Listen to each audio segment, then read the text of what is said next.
see, I had to box Margaret's ears this morning. Well, at least one of them. Yeah, right. Yeah, right. Okay. So yeah, you might be wondering what this funny thing is on my ear. Well, I have what's called a basal cell carcinoma, and I had it removed by the surgeon yesterday. Such an elegant process.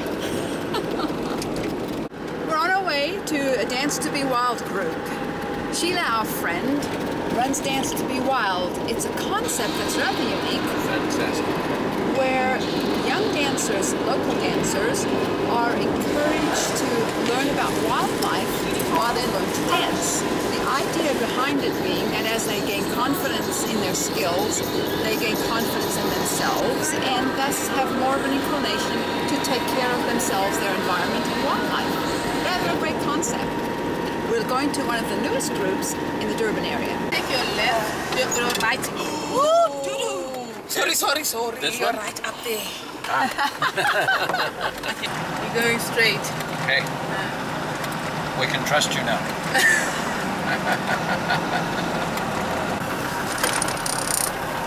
There's some of your kids. Yeah. Are those some of your students? These are my new students. They came this year. You know, when you can't wait to go and at least to go and dance. You just forget about some things, other things that I don't have. This pair of shoes. Do you understand? Yeah, it's so uplifting. It's for them. It's like that. Because I know I've been there. Yeah. So they get excited. Even now, it's more exciting. They go and see the animals. I think they feel they are the luckiest kids to have met me. So with us African, we think everything is about money, forgetting the emotions, just those little things that touch the heart. We don't. That's why you find a lot of kids run to drugs, because that thing inside is not taken care of. This thing helps groom the child, helps them be proud. Imagine if I hadn't met Sheila. A lot of these kids, they hadn't known a lot of animals. You saw now they are privileged. They get to be introduced. Because that's part of their heritage, isn't it? I mean, it's part yes, of Africa. It's part of the heritage, but African people don't get their chance, those chances. We don't just take our kids to the zoo. We don't. How would we care about the wildlife if you don't see it? If you don't even know what of important it is? So it's those kind of things. How come you like animals? It's because yes, I grew up here, but before my mom passed away, she was a living maid, so I stayed with her. I grew up with white people, so then when my mom passed away, I had to come back and adopt this life, and it was difficult for me. But those kind of things make you strong and make you see life differently, and you don't want another kid to go through some other things you went through. So that's why. I tell you, when my birthday was on the 26th of January, right? It was on Tuesday. You should have seen me running to the taxi rank, running to this place. And they came and hugged me, all of them, happy birthday. And on Saturday, they bought me a cake. So I was like, you bought the cake? How you got the money? They didn't tell me. And I was like, wow. You see, those kind of things just make me happy. Oh, sure.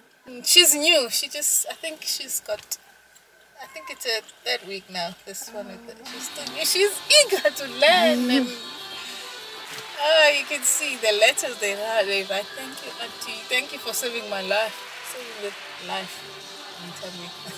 Sometimes I cry when I read their letters. These children make you very rich in your heart, right?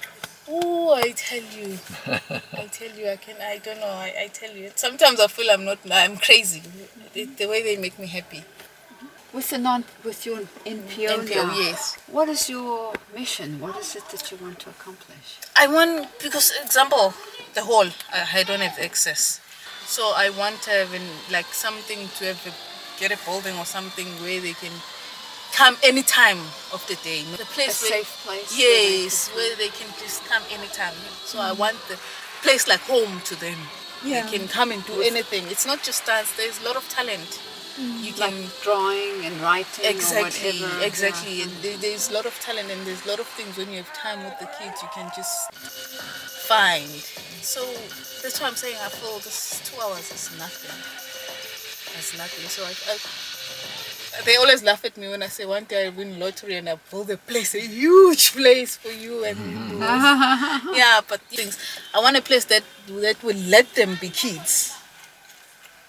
Those kind of things. So they don't. What happens to the child normally? I mean, they just live on the street and when their parents are busy, or not exactly. They do have homes, but then mostly here you find that they have 5, 6 kids, which they can't even afford. They can't afford a nanny.